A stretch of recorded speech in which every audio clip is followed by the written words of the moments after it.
예수와 그 제자들이 예루살렘에 가까이 이르러 올리브산에 있는 벳박의 마을에 들어섰다. 그때 예수께서 두 제자를 보내시며 그들에게 말씀하셨다. 맞은편 마을로 가거라. 가서 보면 낙이 한 마리가 매어 있고 그 곁에 새끼가 있을 것이다. 풀어서 나에게로 끌고 오너라. 누가 너에게 무슨 말을 하거든 주님께서 쓰려고 하십니다 하고 말하여라. 그리하면 곧 내어줄 것이다. 이것은 예언자를 시켜서 하신 말씀을 이루시려는 것이었다. 시온의 딸에게 말하여라. 보아라, 내 임금이 내게로 오신다. 그는 온유하시어 나귀를 타셨으니 어린 나귀 곧 멍에 매는 짐승의 새끼다. 제자들이 가서 예수께서 지시하신 대로 어미 나귀와 새끼 나귀를 끌어다가 그 위에 겉옷을 얹으니 예수께서 올라타셨다. 큰 무리가 자기들의 겉옷을 길에다가 폈으며 다른 사람들은 나뭇가지를 꺾어다가 길에 깔았다. 그리고 앞에 서서 가는 무리와 뒤따라오는 무리가 외쳤다. 호산나 다윗의 자손께 복되시다. 주님의 이름으로 오시는 분 더없이 높은 곳에서 호산나.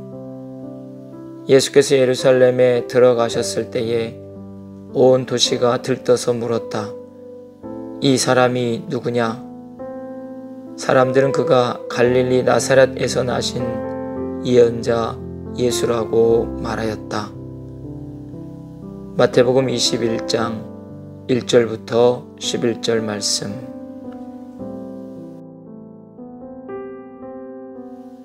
예루살렘으로 올라가는 길.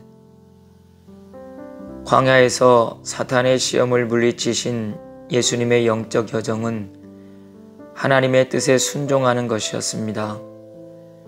예수님의 영적 여정은 오로지 그것으로 일관되어 있었습니다. 예루살렘으로 올라가신 것도 하나님께 대한 순종이었습니다. 그 순종의 길은 십자가를 지시는 일이었습니다. 예수님 자신을 속죄 제물로 내어놓으시는 것이었습니다. 하나님 없이 사는 인간들의 죄를 위해 자신을 속죄 제물로 하나님께 드리시기 위함이었습니다. 그렇게 하심으로 하나님의 거룩한 뜻이 하늘에서와 같이 이 땅에서도 이루어질 수 있게 되었습니다. 예수님이 제자들에게 가르쳐 주신 기도의 내용을 예수님 자신이 그대로 실천하셨습니다. 세상을 극진히 사랑하시는 하나님의 뜻은 인간과 화해였습니다. 다시 말씀드리면 교제였습니다. 예수님은 그 길을 열어놓으셨습니다. 예수님이 예루살렘으로 올라가심으로 인간들이 하나님께로 나아가는 길이 열렸습니다. 닫힌 길이 열렸습니다. 예수님의 예루살렘 여정에 담긴 숨은 비밀은 사람들이 생각한 것과는 전혀 다른 데 있었습니다. 그 길은 세상의 관점으로 볼 때에는 실패의 길이었습니다. 결국 십자가 형틀에 달려 죽는 비참함 그 자체였습니다. 그런데 거기에 모든 사람들이 새로운 현실을 살아갈 길이 숨겨져 있었습니다.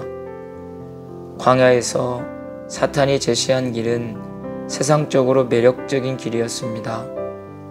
그러나 그 길은 실패의 길, 거짓된 삶으로 일관되는 허망한 길이었습니다. 인생의 무대에서 다른 사람들에게 보이기 위해 연기를 하다가 마치는 길이었습니다. 예수님은 그 길을 거절하시고 하나님께 순종의 길을 선택하셨습니다. 그 길이 예수님 자신으로 사시는 길이었습니다. 그뿐만 아니라 누구나 거짓된 삶이 아닌 참된 자기 자신으로 사는 길을 열어 놓으셨습니다. 사람들은 자신이 살아가야 할 길을 찾지 못해 평생 방황하며 살다가 두려움과 공포 가운데서 생을 마치게 됩니다. 사람들은 진정 자신이 누구인지를 알지 못하고 살다가 허무하게 생을 끝냅니다. 예수님은 우리가 진정 자신으로 살아가는 길을 열어놓으셨습니다. 그 길은 땅에 떨어진 씨앗이 죽어야 새 생명의 싹이 돋아나는 것과 같이 옛 자아의 죽음이 함께하는 길이었습니다. 하나님, 은총의 주의를 맡게 하시고 사랑하는 성도들이 한자리에 모여 영과 진리로 예배할 수 있도록 은혜 베풀어 주심을 감사합니다.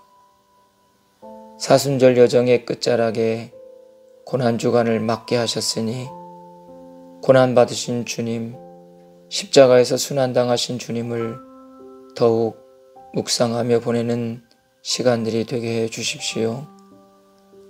죄인된 우리를 구원하시려고 고난의 길 예루살렘으로 올라가신 주님, 주님의 사랑을 가슴에 새기며 참된 제자로 주님을 뒤따르는 우리가 되게 해 주십시오. 예수 그리스도의 이름으로 기도합니다. 아멘.